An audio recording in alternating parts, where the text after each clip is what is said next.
Hey, welcome back to Woolf Weekly. We're talking about resiliency. This is our fourth episode on that. We've got one more after this.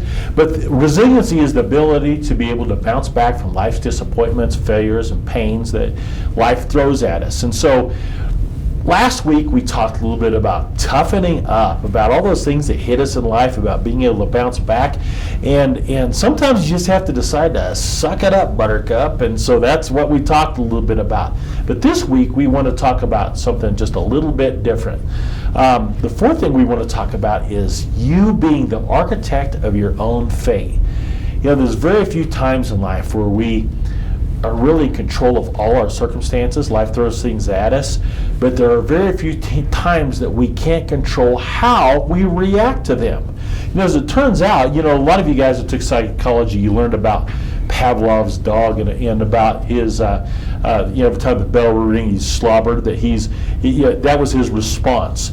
And he couldn't help his response. But we are response able. We are able to determine how we want to respond to those things. And so life throws us some stuff. You know, I normally have a guest here, but the guest I want to have with you today is my dad. Now, it's going to be a little weird because Dad left this world in 2012. But I had an opportunity to write a book called Heart to Heart Teaching a few years ago. And in it, I had a chance to talk a little bit about my dad. And when I think about the things, the curves that life throws at us, you guys all have stories to be able to share. My dad shared with me the stories that he had. My dad ended up being a guidance counselor. He was an amazing dad. He played ball with me 2 hours every night without fail. But when he was very, very young, he was 5 years old, his mom died.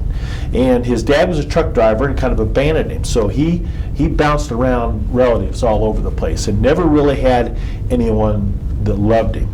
And so he had to work on it. He had him scrubbing floors quite a bit. One of the stories that he had was about a great aunt that he was stuck with, and about her beating him as he's scrubbing the floors. And at 10 years old, he ended up out working on an oil rig, and how it swung around and it smashed his toes. And they turned black, and they had to cut them all off. And at 10 years old, he's going through this. Now, the problem was he had no one there for him. If they would have had to push the doctors, he sat there all day and no one dealt with the situation because no one would push to try to get someone to help him.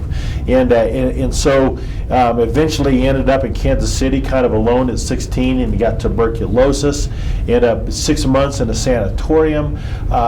And finally finished high school a semester later because of all the things that had happened to him. 5 years before he was able to go to college because he couldn't afford it. But all these things kept hitting him. There's no way he should be a great dad, a great husband, a great guidance counselor. That's not the things that happen to those people to become that way. Yet we have those people that are resilient. Everything that happened to him made him tougher. He learned from it, made him stronger, to the point where he came on and turned out to be just an amazing man. He couldn't help what happened to him, but he could help on how he dealt with those situations every time.